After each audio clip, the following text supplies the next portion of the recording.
Hello everyone, स्वागत है आपका हमारे यूट्यूब चैनल सासाराम मैथमेटिक्स में। और मैं मिराज अख्तर। आज हम लोग पीछे वाली वीडियो में हमने आप लोग को पढ़ाया था, क्या पढ़ाया था उस समय हमने आप लोग को पढ़ाया था, वो क्या बोलते हैं, रैखिक असमीकाएँ, लीनियर इनइक्वालिटीज़ पढ़ाया था हमने पीछे वाली वीडियो में। तो उसमें हमने सारे पढ़ा दिए थे। अब हम लोग देखेंगे सीक्वेंस एंड सीरीज़, अनुक्रम एंड श्रेणी। ठीक है, इसमें हम लोग क्या देखेंगे, सीक्वेंस एंड सीरीज। ठीक है, तो पीछे वाले वीडियो में हमने सारे क्वेश्चन करा दिए हैं जो पर्सनली 5.1 था। अब हम लोग देखेंगे सीक्वेंस एंड सीरीज जो यूनिट 8 है। सबसे पहले हम लोग जानेंगे इसमें सीक्वेंस क्या होता है, फिर सीरीज क्या होता है। तो चलिए देखते हैं। पीछे वाला जो 5.1 का जो चैप्टर था रैखिक असमीकाएँ, उसमें 26 नंबर का क्वेश्चन मैंने नहीं बनाया है, तो आप लोग बनाइएगा। अगर आप लोग को नहीं समझ में आएगा तो कमेंट करके बता दीजिएगा, फिर से मैं बता दूंगा उसको। तो इसलिए आप लोग उसको बनाइएगा, अगर दिक्कत होगा तो फिर आप कमेंट कीजिएगा। ठीक है, अब हम लोग देखेंगे इस वीडियो में सीक्वेंस एंड सीरीज। ठीक है,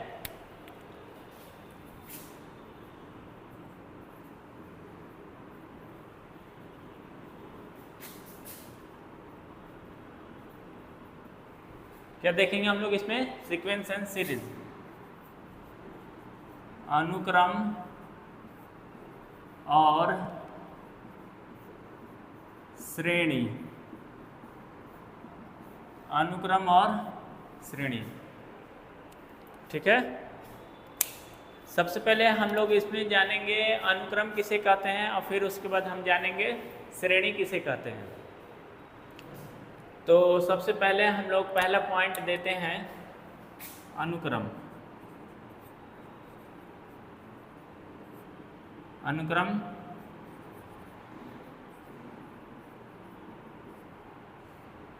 अनुक्रम देखिए, अनुक्रम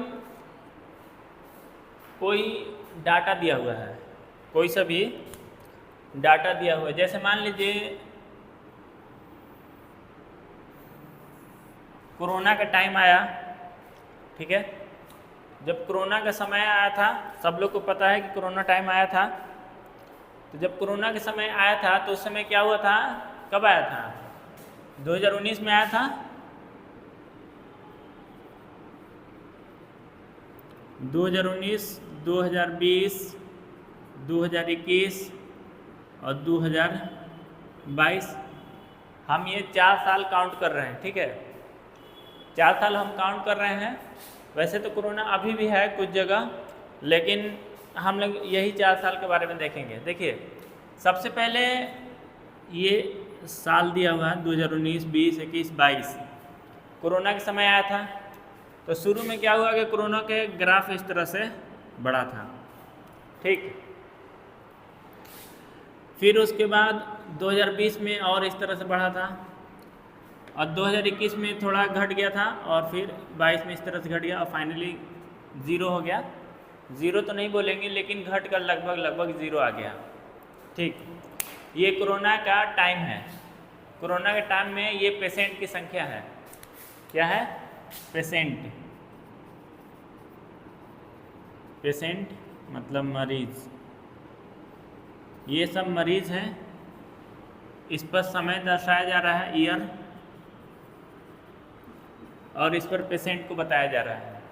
देखिए, पहले पेशेंट कम था, फिर बढ़ गया, फिर इस तरह से, और फिर नीचे गिर गया, और फिर फाइनली पेशेंट कम हो गया। और तो ये एक यहाँ पर कुछ वैल्यू होगा, मान लीजिए 1000, सपोज दैट। आप इंडिया से कंपेयर मत कीजिएगा, इंडिया में तो बहुत ज़्यादा केस था।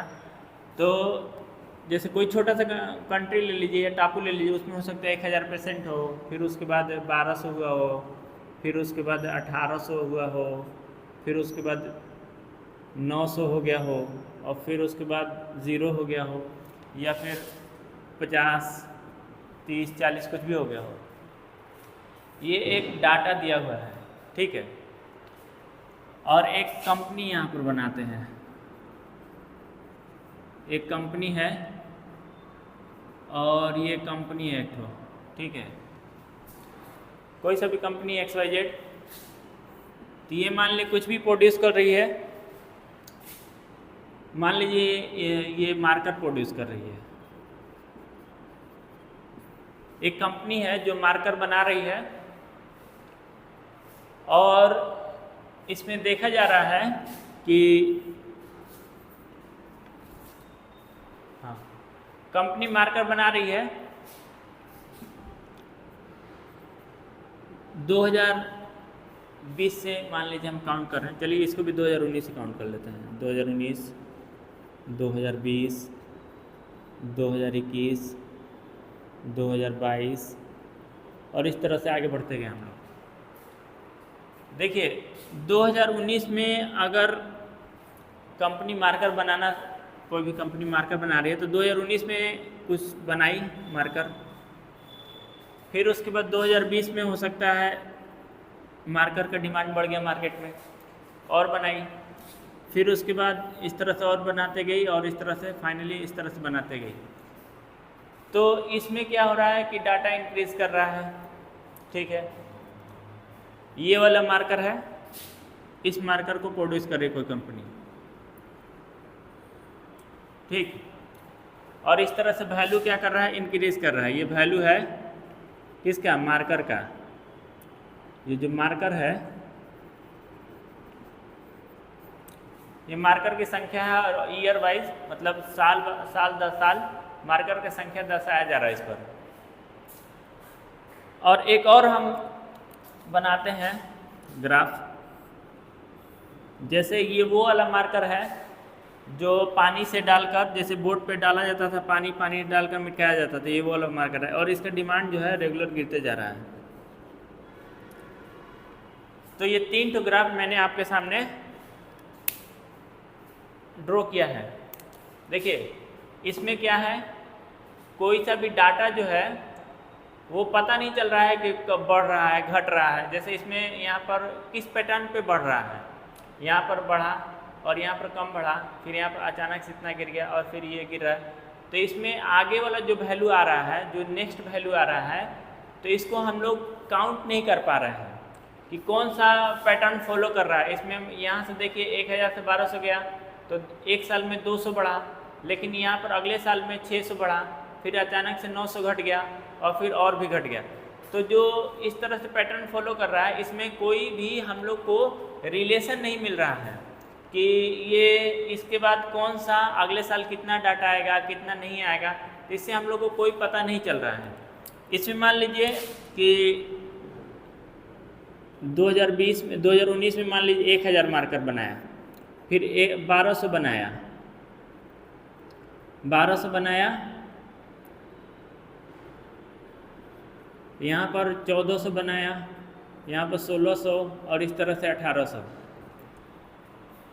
तो ये यहाँ पर क्या है कि हम लोग को नेक्स्ट जो चीज़ है वो पता चल जा रहा है कि अगले जो साल बनेगा वो 2000 होगा, क्योंकि हमने चेक कर रहा है यहाँ पर कि हर साल 200 मार्कर की संख्या इंक्रीज कर रही है। एक तो ये डाटा हुआ। अब नीचे आते हैं, इसको भी 2019 से काउंट कर लीजिए।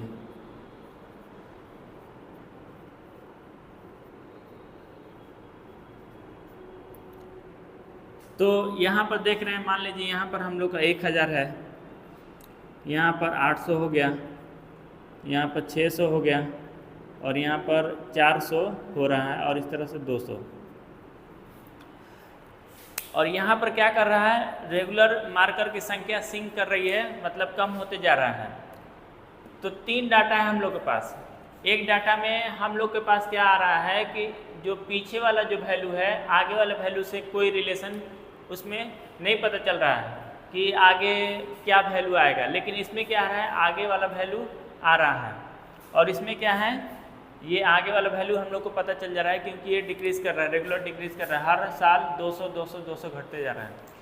तो ये सारे क्या हैं, सीक्वेंस हैं, ठीक है ना, ये सारे क्या हैं, सीक्वेंस होता है।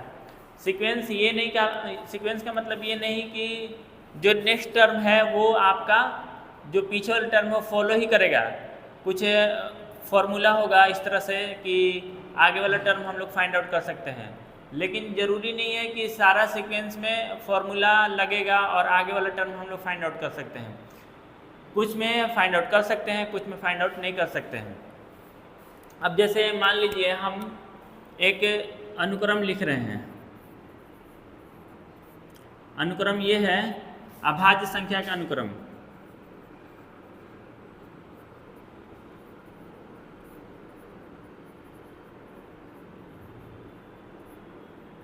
अभाज्य संख्या का अनुक्रम, तो अभाज्य संख्या का अनुक्रम जैसे 2, 3, 5, 6, 7, 8, 9, 10, 11, 12, 13 और इस तरह से आगे बढ़ते जाएगा। ठीक है, ये सब क्या है? अभाज्य संख्या जो खुद से भाज्य होती है या फिर 1 से, मतलब इसका 2 ही गुणनखंड होता है, एक होता है 1 और दूसरा होता है 2। इसका 1, 3, 1, 5, 1, 7, 1, 11 और 1, 13। तो वैसा संख्या जो केवल खुद से कटे या फिर वैसा संख्या जिसको केवल 2 गुणनखंड हो उसको अभाज्य संख्या कहेंगे, एक 1 और दूसरा वो खुद।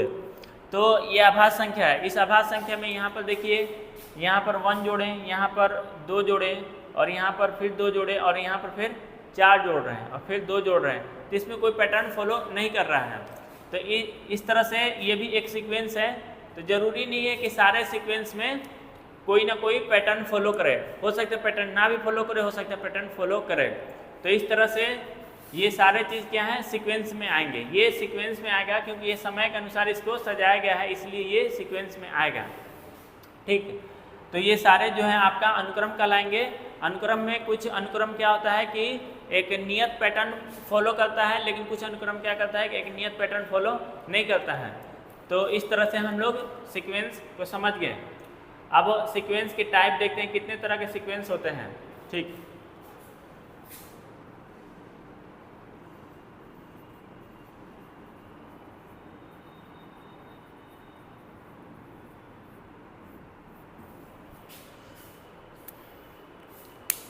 देखिए इसमें हम लोग देखेंगे सीक्वेंस, जैसे पीछे वाले वीडियो में हमने आप लोग को बताया सीक्वेंस किसको किसको बोल सकते हैं। सीक्वेंस में पैटर्न फॉलो कर भी सकता है, नहीं भी कर सकता है। जैसे अगर हम लोग बैंक में पैसा जमा कर रहे हैं तो उस केस में हमेशा क्या होता है? पैसा इंक्रीज करता है। ठीक, तो सीक्वेंस में जो हम लोग देखेंगे कि डाटा पैटर्न जो है फॉलो कर रहा है, तो नेक्स्ट वाला हम लोग पता कर सकते हैं, पीछे वाले जो वैल्यू है उससे हम लोग पता कर सकते हैं कि हर साल अगर 7% इंटरेस्ट मिल रहा है तो नेक्स्ट पैसा कितना होगा, फिर नेक्स्ट पैसा कितना होगा। तो इस तरह से हम लोग सीक्वेंस का से पता कर सकते हैं कोई भी चीज़, लेकिन सीक्वेंस कभी कभी पैटर्न फॉलो नहीं करता है। तो अब हम लोग देखेंगे सीक्वेंस कौन कितने तरह के हम लोग को इस जो पढ़ना है इसमें, तो मेनली 2 तरह के सीक्वेंस पढ़ना है। एक है हमारा अरिथमेटिक प्रोग्रेशन,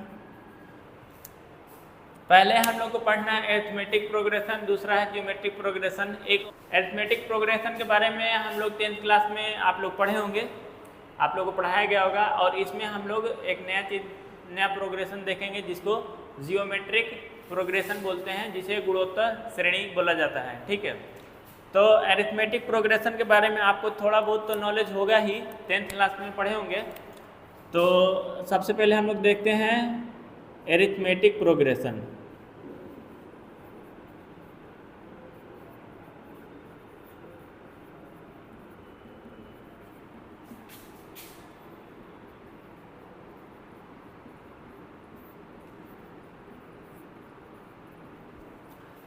समांतर श्रेणी, देखिए अगर कोई सीक्वेंस दिया हुआ है, ठीक, अगर वो सीक्वेंस दिया हुआ है तो उसमें 2 कंजुगेटिव मतलब 2 लगातार या 2 क्रमागत पदों का अंतर समान है, तो उसको हम लोग क्या बोलेंगे? समांतर श्रेणी। ठीक है ना, उसको हम लोग बोलते हैं समांतर श्रेणी। जैसे मान लीजिए सम संख्या, अगर सम संख्या का एक सीरीज है, श्रृंखला है, तो जैसे 2, 4, 6, 8, 10 और इस तरह से 12 आगे बढ़ते हम लोग चले जाएंगे। तो देखिए इसमें क्या है कि 2 के बाद 4 आ रहा है, 4 के बाद 6 आ रहा है, 6 के बाद 8 आ रहा है, 8 के बाद 10, 10 के बाद 12। मतलब हर जो नेक्स्ट टर्म है उसमें पहले वाले टर्म में से 2 जोड़ने पर नेक्स्ट टर्म प्राप्त हो रहा है। जैसे यहाँ पर 4 है तो पहले वाले में हम लोग 2 जोड़े तो उसके बाद हम लोग को नेक्स्ट टर्म जो अगला पद है वो मिल रहा है, और इसमें हम लोग 2 जोड़ रहे हैं तो उसके अगला पद मिल रहा है। ये जो इसको हम लोग क्या बोलते हैं, पद बोलते हैं। ठीक, इसको बोलते हैं पद या टर्म। जैसे फर्स्ट टर्म, सेकेंड टर्म, तो इन लोग को हम लोग पद बोलते हैं। तो फर्स्ट टर्म और second term minus first term कर रहे हैं तो 2 मिल रहा है। ये third term minus second term 2 मिल रहा है। तो इस सीरीज में क्या है कि जितने भी जो टर्म है, जितने भी जो पद है, हर 2 क्रमागत पदों के बीच का अंतर 2 ही आ रहा है। यहाँ पर भी दिखे 2 का, यहाँ पर भी 2 का, यहाँ पर भी 2 का और यहाँ पर 2 का। तो वैसी श्रेणी जिसमें 2 क्रमागत पदों का अंतर समान हो उसको हम लोग क्या बोलते हैं, उस श्रेणी को हम लोग क्या बोलते हैं, समांतर श्रेणी। उसको हम लोग क्या बोलते हैं, समांतर श्रेणी। तो इसमें आप लोग देख लिए हैं कि सभी 2 पदों के बीच का अंतर जो है समान है। अब हम लोग देखते हैं कुछ टर्म के बारे में, कुछ जो इम्पोर्टेंट टर्म है उसके बारे में जानेंगे हम लोग। यहाँ पर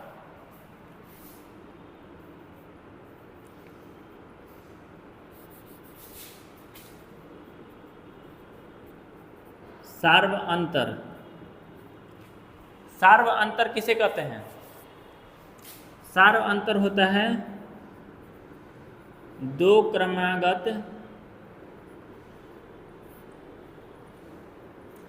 पदों का अंतर। 2 क्रमागत पदों का अंतर क्या कहलाता है, सार्व अंतर कहलाता है।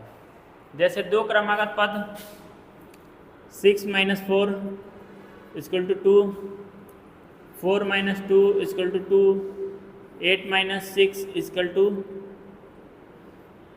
2। 2 क्रमागत पदों का अंतर क्या कहलाता है, सार्व अंतर कहलाता है। और सार्व अंतर में क्या होता है, द्वितीय पद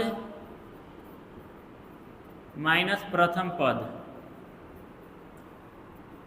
मतलब ये नहीं कि ये दूसरा पद है और ये पहला पद, खाली इसी दोनों का अंतर निकलेगा, नहीं। अगर यहाँ पर निकाल रहे हैं तो दूसरा पद ये होगा और पहला पद ये होगा, तो 2 द्वितीय पद माइनस पहला पद। जैसे n+1वां पद माइनस n वां पद, मतलब उसका अगला वाला पद और उसके पीछे वाले पद का अंतर क्या कहलाएगा, सार्व अंतर कहलाएगा। ठीक है, तो सार्व अंतर आप लोग को समझ में आया होगा, सार्व अंतर किसे बोलते हैं। और समांतर श्रेणी किसको बोलते हैं? तो समांतर श्रेणी में 2 क्रमागत पदों का अंतर अगर समान आ रहा है तो उसको समांतर श्रेणी बोलते हैं। और 2 क्रमागत पदों का अंतर को हम लोग बोलते हैं सार्व अंतर। सार्व अंतर जिसको हम लोग इंग्लिश में क्या बोलते हैं, कॉमन डिफरेंस। Common difference. सार्व अंतर को हम लोग किससे, डी से सूचित करते हैं।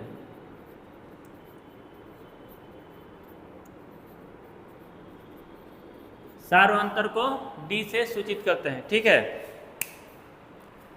तो इस तरह से आप लोग को समझ में आया होगा सार्व अंतर किसे कहते हैं और समांतर श्रेणी किसे कहते हैं। अब हम आगे बढ़ते हैं।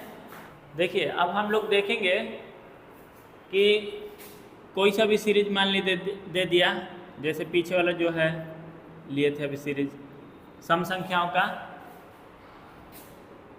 8, 10, 12 इस तरह से एक सीरीज दिया हुआ है।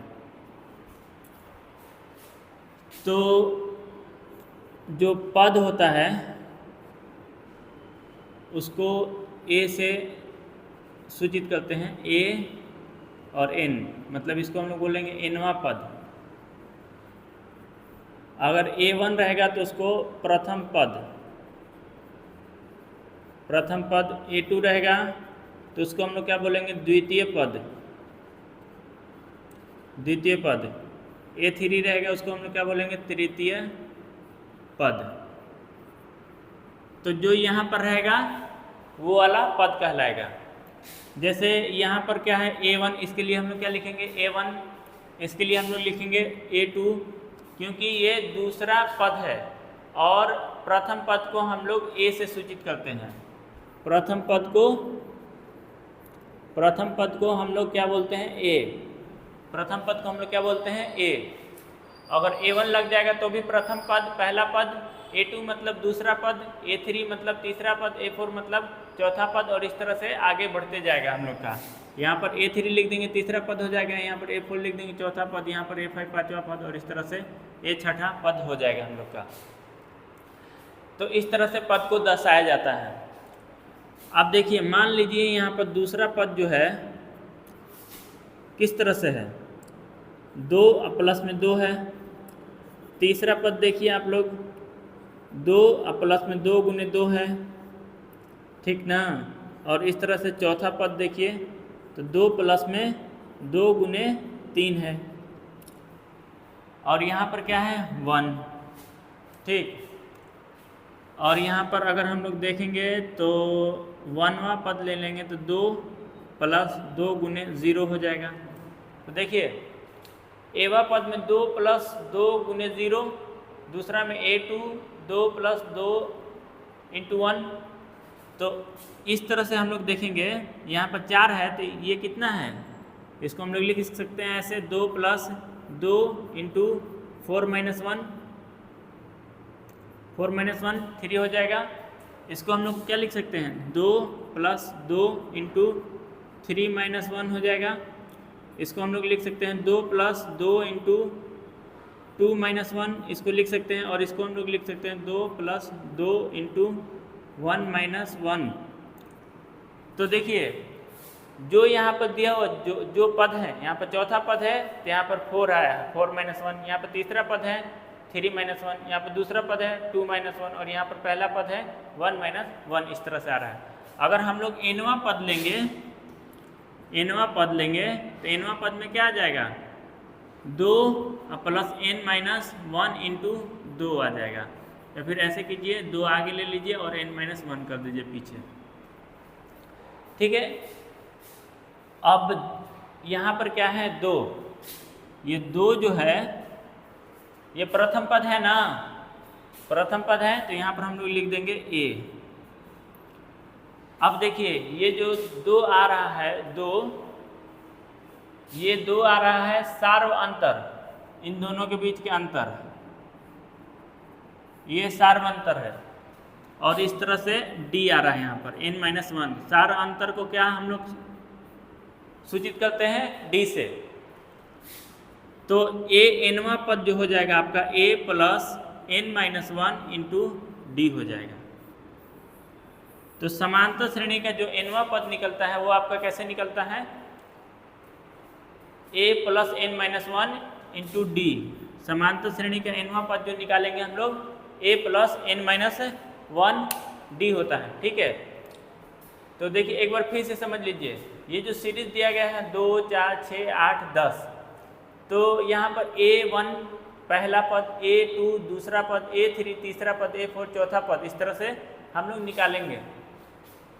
प्रथम पद A1 तृतीय पद, A3 और A2 द्वितीय पद है। A1 equal to 2 plus 2 into 0। यहाँ पर A1 बराबर क्या है 2, 2 प्लस 2 इंटू 2 इक्वल टू, प्रथम पद में हम लोग 2 जोड़े हैं तो इसको हम लोग इस तरह से लिख सकते हैं 2 प्लस 2 2 माइनस 1। जैसे 1 को 2 माइनस 1 लिखेंगे तो 1 ही आएगा। देखिए यहाँ पर जो 2 है वो यहाँ पर आया है, यहाँ पर 3 है, यहाँ पर आया है, और यहाँ पर 4 है तो यहाँ पर 4 आया है। तो इसी तरह से nवां रहेगा तो n माइनस 1 आएगा, ठीक है। अब प्रथम पद यहाँ पर 2 था, 2 है प्रथम पद, तो 2 सब में प्रथम पद है, ये वाला सब में क्या है, ये प्रथम पद ही है। तो इस तरह से यहाँ पर हम लोग प्रथम पद लिख दिए, और ये जो है सार्व अंतर है, ठीक है। तो इसके जगह पर हम लोग क्या लिख दिए, D। सार्व अंतर को D से सूचित किया जाता है।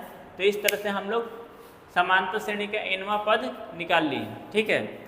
तो अगर मान लीजिए कोई श्रेणी दिया हुआ है, चलिए देखते हैं कोई सा भी श्रेणी दे दीजिए, दिया हुआ है। मान लीजिए प्रथम पद दिया हुआ है, प्रथम पद दिया हुआ है आपका 5 दिया है, ठीक। और सार्व अंतर दे दिया, मान लीजिए सार्व अंतर दे दिया आपका, मान लीजिए 3 दे दिया। तो चौथा पद निकालना है, चौथा पद निकालना है। तो ये चौथा पद निकालेंगे हम लोग, कैसे निकालेंगे? प्रथम पद 5 प्लस 4 माइनस 1, जैसे एनवा पद वाला क्या फॉर्मूला होता था, a plus n minus 1 into D होता था। तो प्रथम पद a हो गया, a के जगह पर कितना है 5 दिया हुआ है, और d के जगह पर कितना हुआ है, d के जगह पर दिया है आपका 3, और यहाँ पर 4 है, n के जगह पर 4 दिया है, 5 प्लस में 3 इंटू 3 इसकल टू कितना हो जाएगा 9, और 9 5 14। तो इस तरह से हम लोग को चौथा पद प्राप्त हुआ। तो जैसे इसको अगर 5 हुआ, इसमें हम लोग 3 जोड़ेंगे 8 हो गया, फिर 3 जोड़ेंगे 11 हो गया, और इस तरह से फिर 3 जोड़ेंगे तो 14 हो जाएगा, ठीक। तो इस तरह से हम लोग को क्या प्राप्त हुआ, चौथा पद प्राप्त हुआ, ठीक है। क्या हुआ, चौथा पद प्राप्त हुआ हम लोग को, ठीक। तो ये समांतर श्रेणी का किसी भी पद को पद प्राप्त करना है या ज्ञात करना है, तो इस तरह से हम लोग ये फॉर्मूला इस्तेमाल करके हम लोग उसका वो वाला पद निकाल लेंगे जो बोला जा रहा है निकालने के लिए। समांतर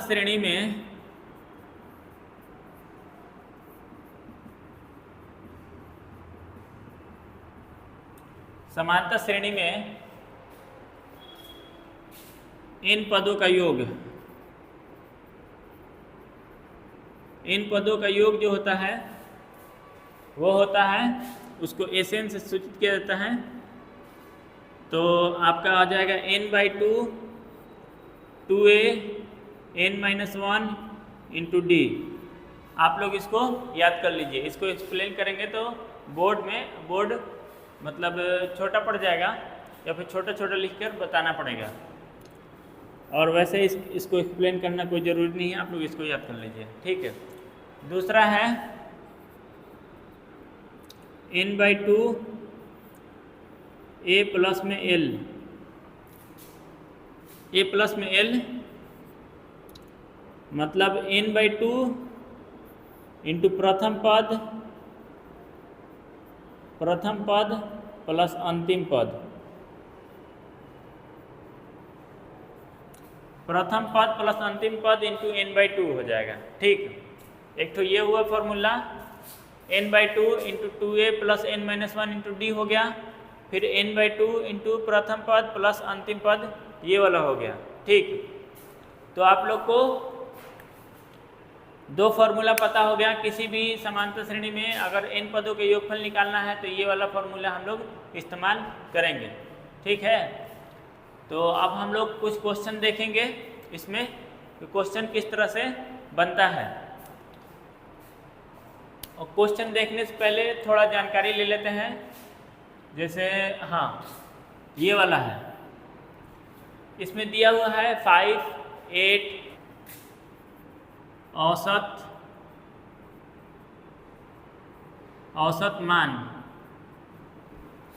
औसत मान जिसको हम लोग बोलते हैं एवरेज मीन, औसत मान क्या बोलते हैं इसको, औसत मान। औसत मान के बारे में हम लोग देखेंगे। औसत मान किसको बोला जाता है? पहले तो औसत आप जानते हैं कि औसत किसको बोलते हैं,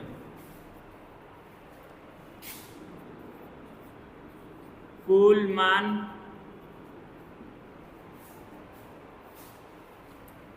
बटा में मान की संख्या,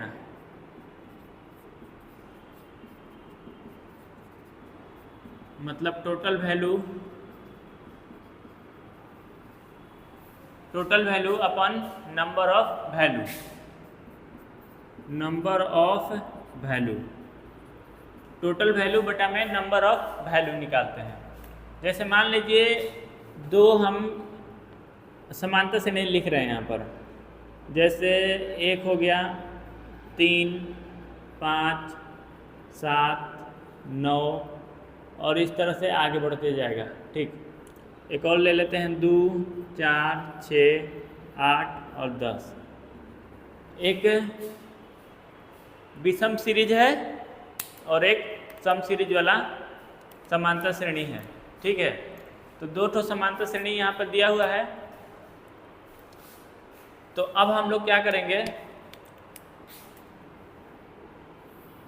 ये जो है 1 और 5, 3 को अभी मत कुछ करना है। 1 और 5 का एवरेज लेंगे तो कितना आ रहा है, 3 आ रहा है। 5 में एक 5 और एक 6, 6 में 2 से भाग देंगे तो 3 आ जा रहा है। ठीक है, फिर अब हम लोग 3 और 7 का एवरेज लेते हैं। 3 प्लस में 7 बटा में 2 इक्वल टू 5 आ जा रहा है। तो इस तरह से ये दोनों का एवरेज का मीन ये 5 आया और इस दोनों का क्या हुआ, ये आ रहा है। ठीक है, देखिए इन दोनों का और इन दोनों का एवरेज ये वाला आया और इन दोनों का एवरेज ये वाला आया। तो किसी भी समांतर श्रेणी में जितने भी पद होते हैं तो 2 अल्टरनेट पद, मतलब एक पद को छोड़कर दूसरा पद, जैसे ये वाला पद छोड़कर ये वाला पद, तो इन दोनों का औसत मान ये बीच वाला पद होगा। ठीक है, किसी भी समांतर श्रेणी में क्या होगा, इन दोनों का औसत मान ये बीच वाला पद होगा, इन दोनों का औसत मान ये बीच वाला पद होगा। तो देखिए इसका भी देख लीजिए, 9, 5, 14, 14 में 2 से भागा देंगे 7 आ जाएगा। नीचे भी देख लीजिए, 2 और 4, 6, 8 हो जाएगा। 8 में 2 से भागा देंगे 4 हो जाएगा, 4 और 8 जोड़ेंगे तो फिर 12 हो जाएगा। 12 में 2 से भागा देंगे तो 6 हो जाएगा। फिर 6 और 10 जोड़ेंगे तो कितना हो जाएगा, 16। 16 में 2 से भागा देंगे तो हम लोग का 8 आ जाएगा। तो किसी भी समांतर श्रेणी में जो दो मतलब अल्टरनेट नंबर, ये बीच वाला छोड़कर अल्टरनेट नंबर का औसत ये उसके बीच वाला नंबर होता है और इसको हम लोग क्या बोलते हैं, इसको हम लोग बोलते हैं समांतर माध्य।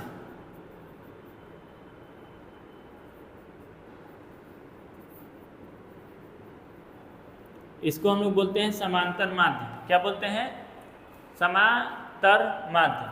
समांतर माध्य जैसे A, B और C, इस तरह से एक सीरीज है, मतलब ये समांतर श्रेणी है। जैसे इसको हमने A बोला, इसको B बोला और इसको C बोला, इस तरह से एक समांतर श्रेणी है। क्या है, समांतर श्रेणी है। अगर ये समांतर श्रेणी है तो जो A और C जो है पद, A और C जो पद है, इन दोनों का ये जो है क्या होगा, समांतर माध्य होगा। तो B बराबर आपका हो जाएगा A प्लस में C/2। तो ये आपका क्या कहलाता है, समांतर माध्य। तो इस तरह से आप लोग समझे होंगे समांतर माध्य किसको बोलते हैं। इन दोनों का समांतर माध्य ये हुआ, इन दोनों के समांतर माध्य ये हुआ, इन दोनों के समांतर माध्य ये हुआ और इसी तरह से नीचे हो जाएगा 6 और 2 का समांतर माध्य 4, 4 और 8 का समांतर माध्य 6, 6 और 10 का समांतर माध्य 8। इस तरह से हम लोग समांतर माध्य निकालते हैं। किसमें, समांतर श्रेणी में। तो समांतर श्रेणी में जो दो, एक छोड़ने के बाद दूसरा, पहला और तीसरा के समांतर माध्य दूसरा होगा, दूसरा और चौथा के समांतर माध्य क्या होगा, तीसरा होगा। तो इस तरह से जितना भी नंबर होता है समांतर श्रेणी में, वो अल्टरनेट नंबर का माध्य उसके दोनों के बीच वाला नंबर होता है। ठीक है, अब हम लोग कुछ क्वेश्चन देखेंगे। ठीक, अब इसमें हम लोग आगे क्वेश्चन देखते हैं। ठीक, देखिए ये एक समांतर श्रेणी दिया हुआ है। ठीक है, ये क्या है, एक समांतर श्रेणी दिया हुआ है आपका। इसमें पूछा जा रहा है कितने पदों का योगफल -25 हो जाएगा। ठीक है, कितने पदों का जो योगफल है -25 हो जाएगा। और यहाँ पर प्रथम पद आपका दिया हुआ है, प्रथम पद दिया हुआ आपका कितना, 6 माइनस, और सार्व अंतर हम लोग निकाल लेंगे। सार्व अंतर कैसे निकालेंगे, सारा अंतर हो जाएगा द्वितीय पद, मतलब ये वाला पद -11/2 -6, और इस तरह से -11/2 +6 हो जाएगा। और यहाँ पर आपका आएगा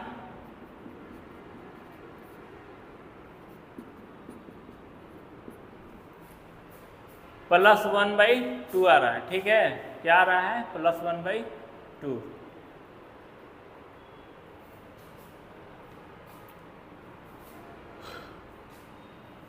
तो अब देखिए कितने पदों का योगफल, चलिए इन पदों का योगफल जो है, इन पदों का योगफल -25 है। तो Sn = n/2 2a + n-1 × d हो जाएगा। अब वैल्यू रख दीजिए, यहाँ पर दिया हुआ है -25, n/2 रहने दीजिए, a की जगह पर कितना है -6, और n-1 d की जगह पर कितना है 1/2। अब हम लोग क्या करेंगे, हल करेंगे।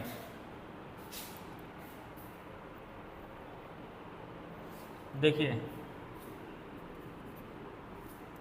गुना कीजिए, -25 इसमें गुना करेंगे तो 2 2 कट जाएगा और -6n हो जाएगा, -6n हो जाएगा। ठीक है, और इसमें देखिए कितना हो जाएगा, ये 2 इसमें गुना होगा तो 2 दूना के 4 हो जाएगा, 2 दूना के 4 हो जाएगा, और इस तरह से n × n-1/4 हो जाएगा इस तरह से। फिर इसको हम लोग हल करेंगे, -25 -6n और यहाँ पर 24 हो जाएगा, एलसीएम लेंगे तो n² -n 4 हो जाएगा, 4 हो जाएगा। तो इधर आते हैं, यहाँ आ जाइए, कितना है -25 -24n + n² -n/4 हो जाएगा, -100 हो जाएगा, इधर गुना हो गया, -24n n² -n, तो इस तरह से हो जाएगा -100, और यहाँ पर आपका हो जाएगा कितना हो जाएगा, 6 दूना 12, 12 2 कट गया और नीचे हो जाएगा 4। ठीक है, चलो यहाँ पर ये इधर आएगा तो कितना हो जाएगा, 23n